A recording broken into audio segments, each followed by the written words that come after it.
Hello, good morning, all of you. Welcome to Laksha Academy. This is the part 9 of chemical coordination and integration.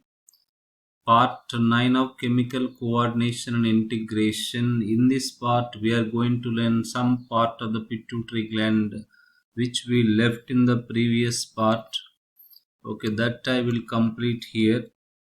Okay, in the previous video, okay, I covered this part of the pituitary gland which is given NCERT, as well as we covered what is given AP textbook, and then I also covered this part, what is acromegaly. It is a 2 marks. Acromegaly 2 marks important.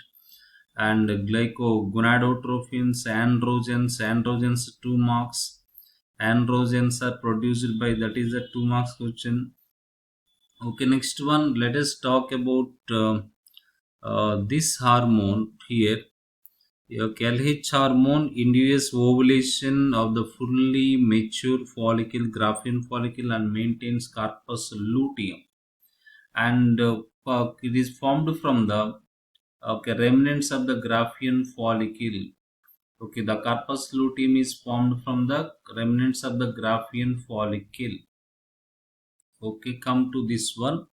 After ovulation, the Graafian follicle turns into corpus luteum. Okay, FSH hormone stimulates Sertoli cells. Sertoli cells. Okay, growth and development of the ovarian follicles in the females. FSH hormone, what is the full form of the FSH follicle stimulating hormone? Which stimulates the growth and development of the ovarian follicles in the female.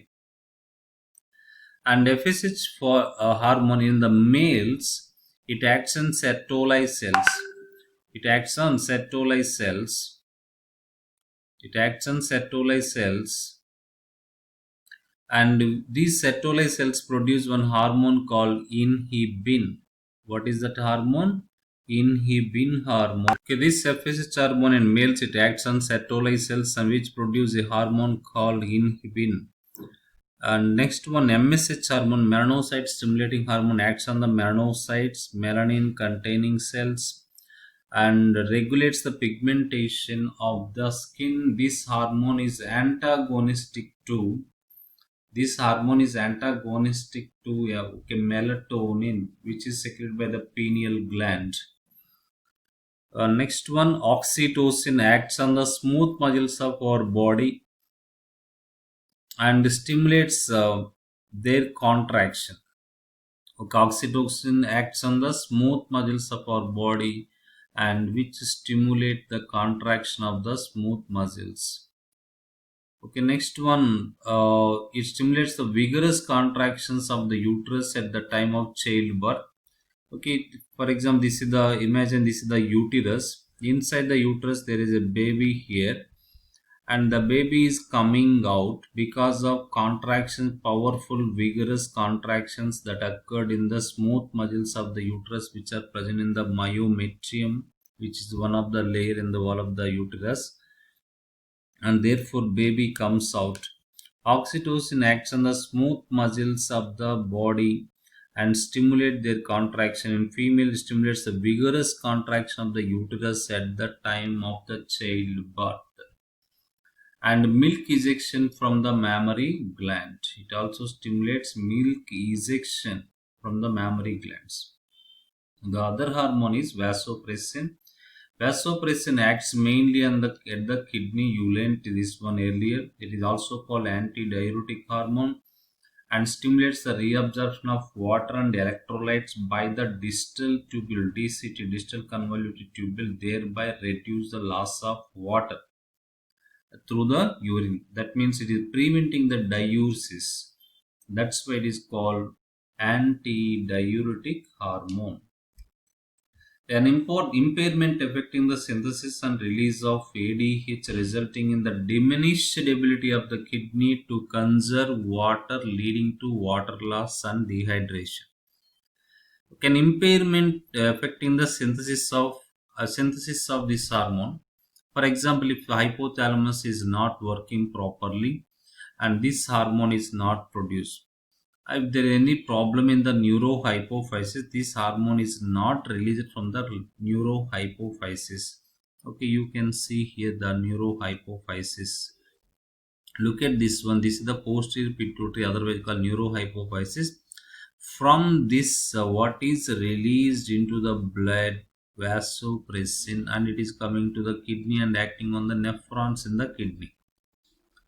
Okay, for this, this gland is something, it's blocked or something happened. The hormone does not come to the kidney. Then what happens? Okay, diminishing ability of the kidney. The ability of the kidney reduces to conserve the water, leading to more water goes out through the water loss and dehydration through urine. This condition is called diabetes insipidus. In we call it atimutra vyadhi. The person urinates very frequently. Okay, that's about pituitary gland. You can see posterior pituitary or neurohypophysis. It stores and releases two hormones.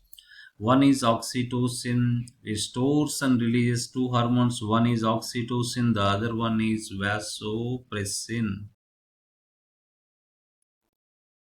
Oxytocin and vasopressin. It stores. Who?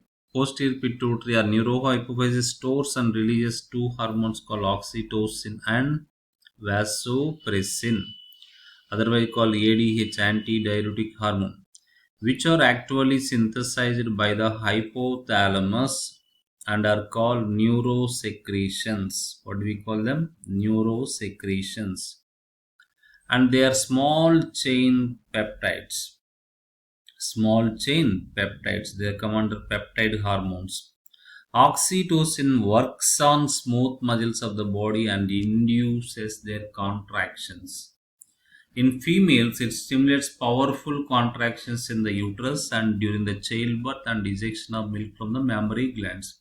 Vasopressin affects the kidney and stimulates the reabsorption of water and electrolytes by the DCT and collecting duct from the nephric filtrate or ultrafiltrate or primary urine.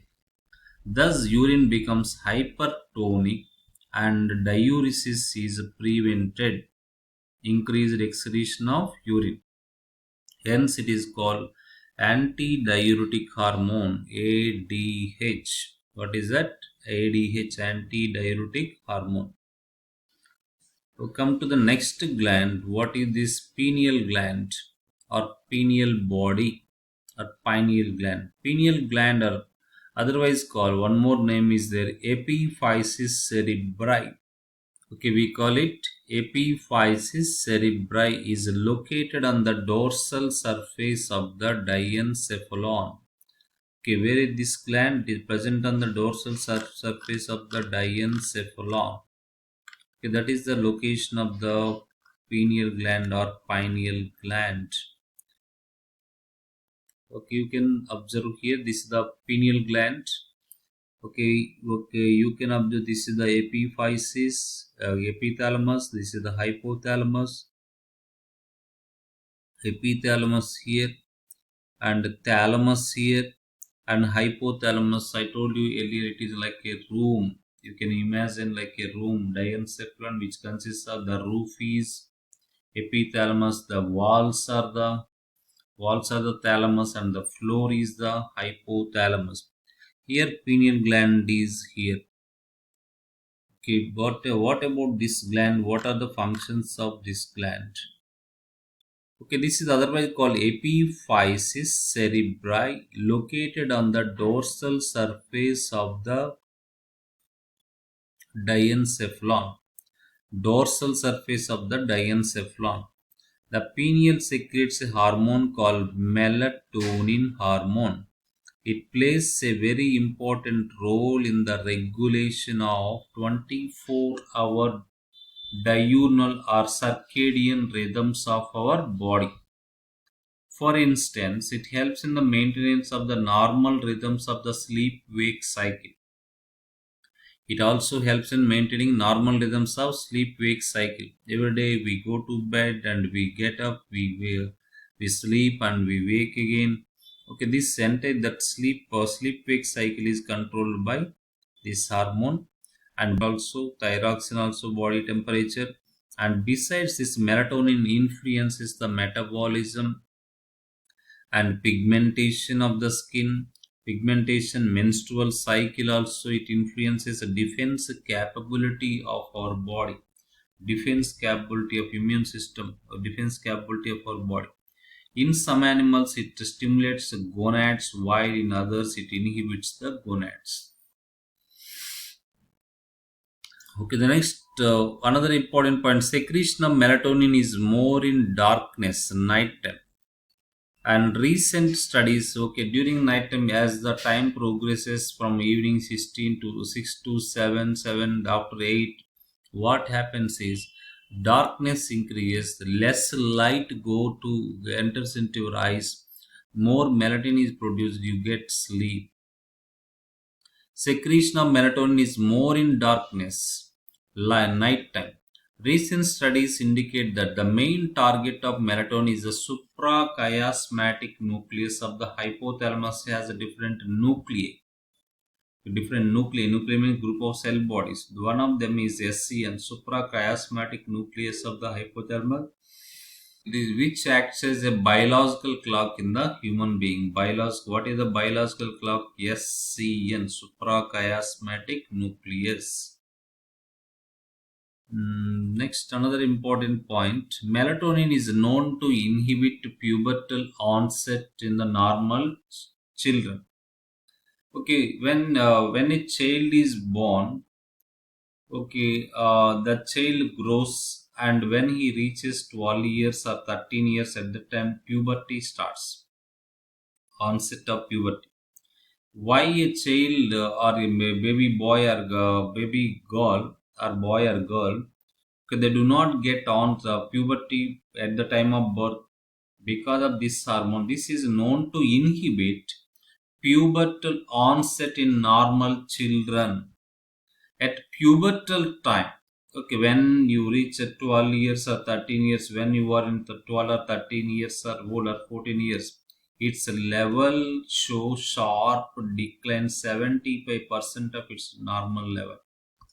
It is believed that this decline allows the surge of hypothalamic GnRH. Okay, then your hypothalamus gland starts releasing gonadotropin releasing hormone, GnR, and start the cascade of pubertal changes take place in your body.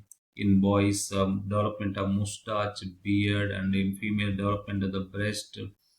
Okay, develop growth in the pelvic gut. These all changes take place because at that age, when you reach puberty, the melatonin levels are decreased drastically, and therefore what happens is there is a surge increase in the levels of hypothalamic GnRH, gonadotropin releasing hormone, that causes the uh, pubertal changes. Okay, let us see another important other important points here. Pineal gland, otherwise called epiphysis cerebri, hormone melatonin. It is antagonistic to MSH, it is antagonistic to melanocyte stimulating hormone, and decreases senses of melatonin. Okay, decreases. Okay, decreases the senses of melanin. Okay, that means, okay, MSH hormone. What is the function of MSH?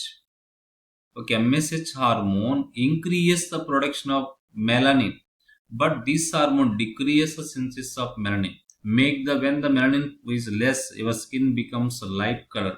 Anti-puberty hormone. It is not okay, allowing the body to for the onset of the puberty. It is anti-puberty hormone. Excess secretion of melatonin what happens is it delays the puberty. Excess secretion of this hormone delays the puberty. Okay, other important points also there. This gland is more active in the dark, less active in the light. This gland is more active in the dark time and less active in the light. And cave dwellers, in the Proteus sanguinus, you learnt in 10th first year. Okay, less color because of this gland is less active in those animals. You can also note down these important points. Pineal gland is more active in dark, less active in light. Melatonin is called anti-puberty hormone. Puberty appears earlier in the individuals who are blind from the birth. Very, very important point here.